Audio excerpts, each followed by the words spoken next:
আমি মিম, আমার বাসা নাটোরে। আমি আমার বাবা মায়ের একমাত্র মেয়ে ছিলাম। ছোটবেলা থেকে বেশ ভালোভাবে দিন কাটছিল আমাদের। আমরা ছিলাম উচ্চ মধ্যবিত্ত। আমার এলাকার একটা ছেলে আমাকে খুব পছন্দ করত। এক কথায় বলতে গেলে সে আমাকে অনেক ভালোবাসতো। সালটা ছিল 2018।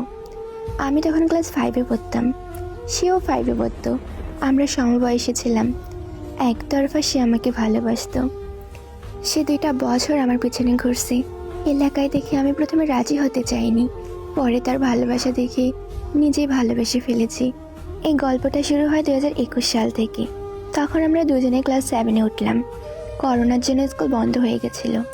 সে আর আমি একই এলাকায় থাকতাম। ছোট থেকে একসাথে বড় হয়েছি।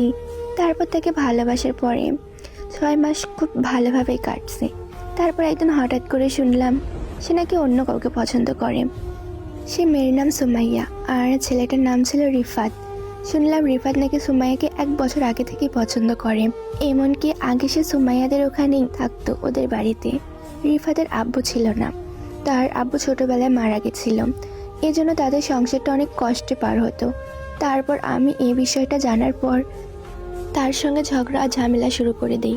পরে সে আমার চাপে পড়ে সুমাইয়াকে ব্লক করে দেয়। পরে আমি এটাও ভাবছি যে সে হয়তো ভুলতে পারে না, এজন্য এমন করেছে। তারপর আবার 3 মাসও যায়নি, দেখি আবার ফেক আইডি দিয়ে তার সাথে কথা বলার চেষ্টা করেছে রিফাত। জানার পরেও আমি মাফ করে দিই।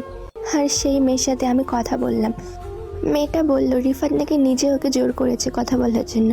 এইভাবে যে কয়টা বার সুমাইয়ার কাছে যাওয়ার চেষ্টা করেছে, আর আমার পাগল মন বারবার তাকে ফিরিয়ে আনছে। এইভাবে কেটে গেল 2023 সালের জুলাই মাস পর্যন্ত। আমি বগুড়ায় খালামণির বাসায় ঘুরতে গেছি। হঠাৎ করে রিফাত আমাকে ফোন করে বলে, আমি আর তোমার সাথে সম্পর্ক রাখতে পারবো না। কারণ আমি জানতে চাইলাম, সে আমারে বলল আমার পরিবার তোমাকে মানবে না। অথচ রিলেশনের 1 বছরের মাথায় আমরা আমাদের পরিবারকে বলছিলাম। সবাই অনেক খুশি, সবাই রাজি ছিল। রিফাতের এই কথা শুনে আমি কান্না করতে করতে আমার আম্মুকে ফোন করলাম। আম্মু বলল রিফাতের পরিবার আমাদের বাড়িতে যেয়ে সরাসরি না করে দিছে।